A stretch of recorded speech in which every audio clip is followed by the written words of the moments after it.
CEO of ENC Center for Global Affairs, a private think tank based in Beijing.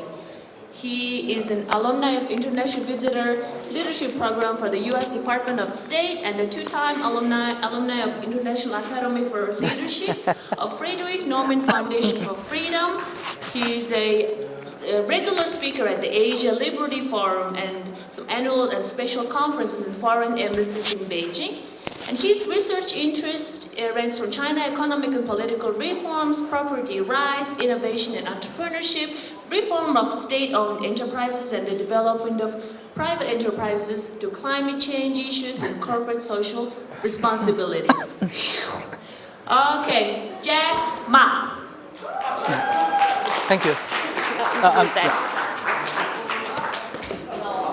Well, that was really humbling and really elaborate. Thank you, Mandy.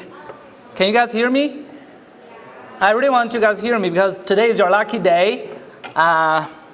If you listen carefully, there might be $1 million business opportunity for you. I'm not joking. Before I start, I just want to register my grievance is it really not possible that I get a box? All right, cool. Yeah, and Sarkozy style. So today I would really like to talk about something that's really interesting. Wait, it's not working. Yeah, there you go. I see a lot of brilliant people in this room, and I would like to talk about brilliant minds. Brilliant minds generate brilliant ideas, right? But not all brilliant ideas produce satisfactory results. Some of the brilliant ideas in human history might include the ideas of capitalism, life, liberty, and the pursuit of happiness, free market economy, voluntary exchange, property rights, or sometimes ideas like this, socialism or communism. Sometimes the brilliant minds utilize their devices to work against liberty. The one thing that most of us treasure dearly in this room.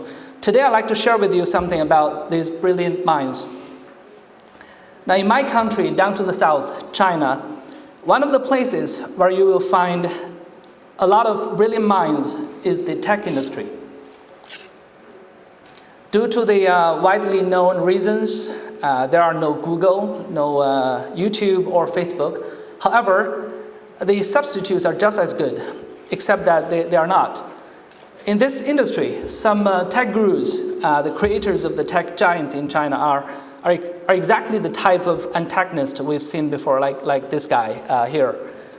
Their brilliant ideas usually find a big audience among the most innovative people. And this is terrifying. Most of these most innovative people are young people. They have very good education. They want to be like people, they want to be like Jack Ma, the other guy, or Larry Page. And they buy in the ideas these tech gurus tell them. For example, this guy from Alibaba, my doppelganger. He's the founder of Alibaba. He also happens to be a member of the Communist Party of China.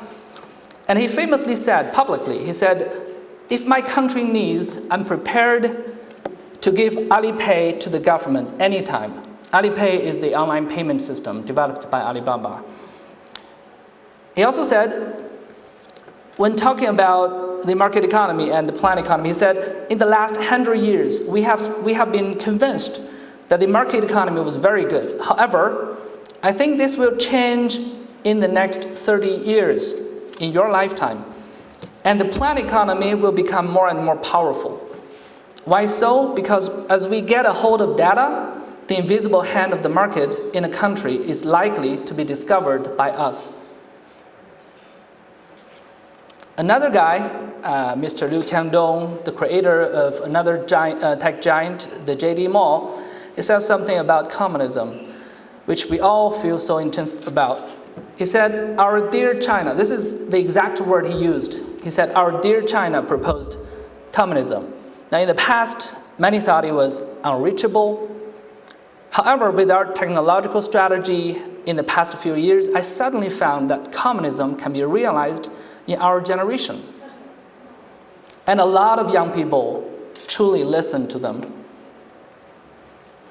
The Larry Page in China, Mr. Robin Li, he's the founder of the search engine Baidu.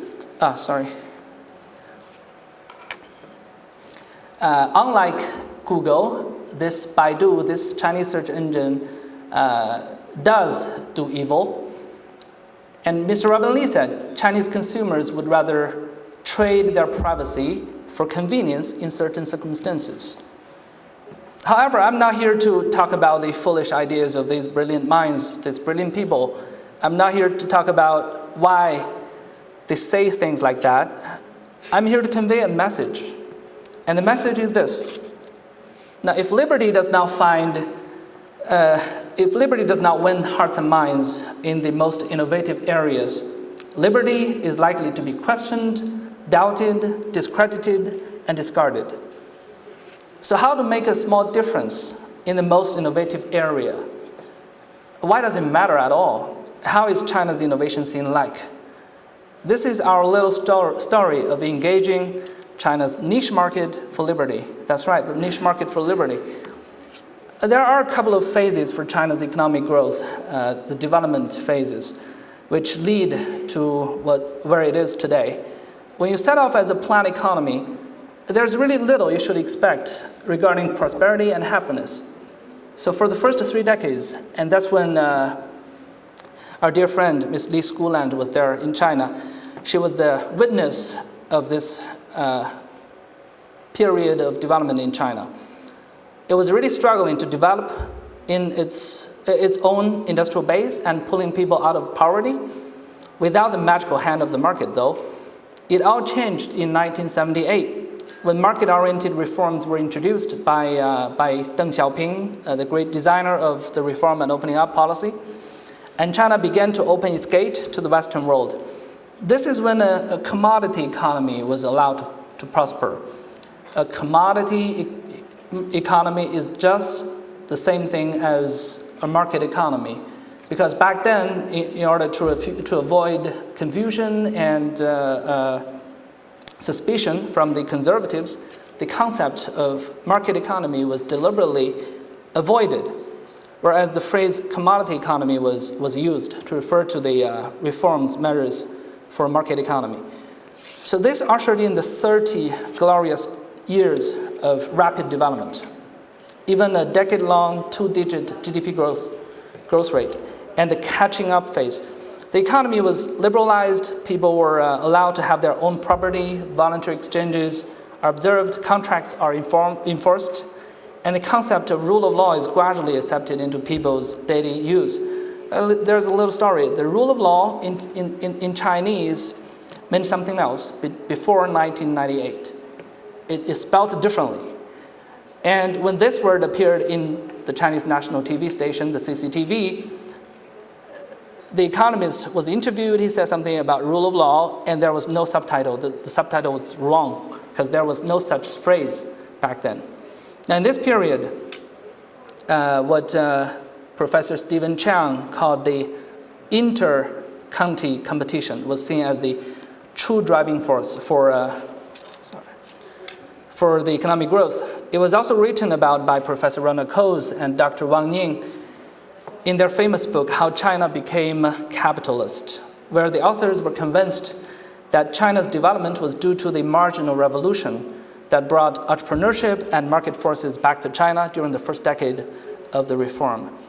It was also during this period that China started the well-known trial and error approach for policymaking. I believe some of you might have heard the white and black cats, right? The theory about that. Whoever catches the mice is the good cat. Many special economic zones were set up where government officials were encouraged to move forward with their experimental projects. Special jurisdictions were drawn, different incentive frameworks were adopted, and most importantly, the market dominated. Among these special economic zones or economic technology development zones, a new type of platform for economic growth was set up. Now, starting with the Zhongguancun, more and more high-tech zones were established. The Zhongguancun itself is like the Silicon Valley in China. And by the way, if a local government nowadays want to use the name Zhongguancun, it'll have to pay at least 8 million Chinese RMB to the Zhongguancun group. So these HTZs, the high-tech zones, they're not only a specially designed, designated area with separate authorities, but also an area where the market order is supposed to trump the state. Private enterprises are supposed to dominate, and high-tech enterprises are expected to drive growth. Usually, within these HTZs, there are a number of industrial parks or science parks dedicated to a certain industry, or a country-related cooperation plan. For example, the China Nordic countries science park, or the China-US, the China Mongolian Economic Development Park, things like that. By doing so, a number of high-tech zones stand out and become China's innovation high ground, where there are the most talents, highest level of R&D input, most active investment dynamics, and most unicorn enterprises. And now, today, China is the world's second largest economy, with a 1/5 GDP per head of that of the United States, almost 60% of urbanization rate, the world's largest trade volume, and the world's largest single market, and the middle class. According to the IMF, the International Monetary Fund, China contributed approximately 30% to the world's economic growth, whereas the US contributed about 21.2% in 2018. And now people are talking about the world's two largest economies going in a full clearing course, starting from trade disputes to a technology cold war. Great companies in China, including ZTE, Huawei, or Hikvision, etc., are faced with US-imposed restrictions or investigations. And in the meantime, people in China keep asking whether after all these years of innovation and development, China has really cultivated its own innovation environment and capacity. And thanks to the technology cold war, more and more people began to realize maybe the innovation we have been doing over the past few years haven't really been working. Why? Here's a little about the development of HTZs. The first HTZ was set up in 1984. But by October 2018, there are 156 national high-tech zones in China. They cover huge areas. These HTZs cover over 1,500 industrial parks and science parks, and they house 61,743 enterprises. This number may change. These HTZs contribute 8.2% of tax revenue, and this is a huge number, 9,517.4 billion Chinese RMB, or 11.5% of the total GDP of China. And the R&D input by the HTZs are also amount to 45.1% of the national total. So regarding patents, HTZ enterprises claimed 46.3% of all the patents granted in China. That's why they are called the innovation high ground. And most of the enterprises in these HTZs are certified high-tech enterprises covering technologies such as ICT, robotics. These are too small to read, but you get the gist. They cover a lot of industries such as ICT, robotics, life science, AI, big data, pharmaceuticals, high-end manufacturing, aerospace technology, alternative energy and waste management, etc. However, the exciting fact is here. Currently, there are about 20 million people working in these HTZs, 20 million.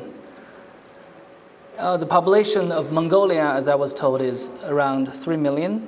And the population in Ulaanbaatar is 1.5 million, so go figure. half of these 20 million people working at these HTZs are young graduates with a college degree. And that is at least 9 million young people starting their businesses or pursuing their careers in these HTZs in the tech industry. And they are the niche market for liberty. If we take, here is a case study. If we take a closer look, this is a project called China Torch Program. It's under the Ministry of Science and Technology in China.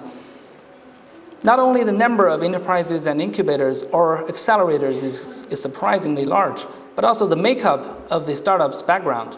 A large portion of the startup founders are college graduates or have studied abroad or with a good education background. Now they, as I argue, sorry, are the flesh and bones of China's innovation. And they are the men and women who have made companies like Huawei or Lenovo or Alibaba what they are today. They are young, open-minded, eager to learn, and anxious to get their fair share of fame and wealth. And I would also argue they also hold the key to China's future, shaping the landscape of freedom versus unfreedom, state versus market, democracy versus autocracy, rule of law versus rule of man. However, after 20 years of development, many problems began to surface in these HTZs. Now, in our research and field investigation, we found that roughly 1/3 of all these HTZs are empty, and half of the enterprises there are not operational.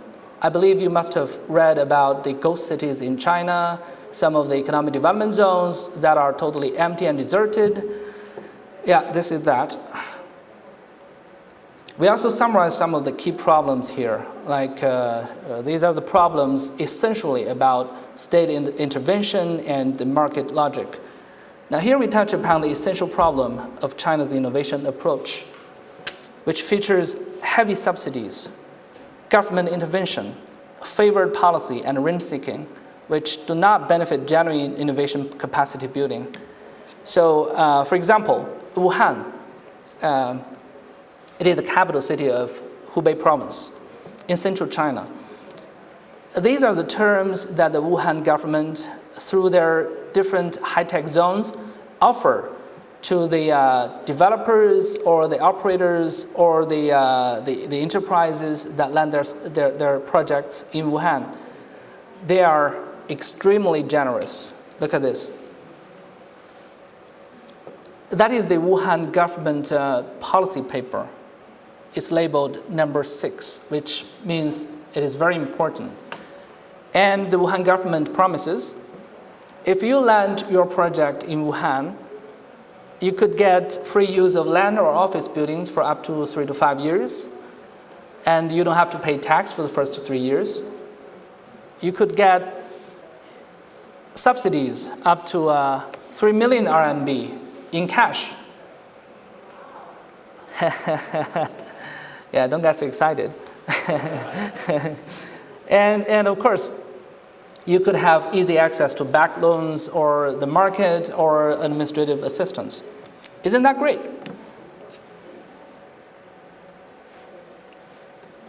You would probably think this is just the best environment for innovation, right? But the answer can be best demonstrated by the main participants of the innovation scene in China. And that is the real estate developers. A lot of these HTZs cannot develop without the participation of these real estate developers. Why so? This is their business plan. So as a real estate developer, they could draw up a plan and convince the local governments that an industrial park within these HTZs would generate fat revenue, bring in domestic and international talents, and eventually be good for the innovation capacity. However, the biggest interest lies in the supplementary land that can be developed into residential apartments and sold on the market. This has something to do with the nature of China's land and the ownership issues. Because most of these land, almost all of these land in these HTZs are owned by the state. So the government has a say in that. In regard with how many startups actually land their projects in these HTZs or industrial parks, that's not the concern of these real estate developers until the local governments push them to up their game. So there are just too many gray areas and too many pitfalls where even the brilliant minds or the young entrepreneurs would find themselves either colluding with the different parties in a scheme for government funding or totally left out and disoriented in China's innovation scene. This is not the sustainable way to do innovation, nor is it the moral way to do it. So there comes our little role to make a small difference.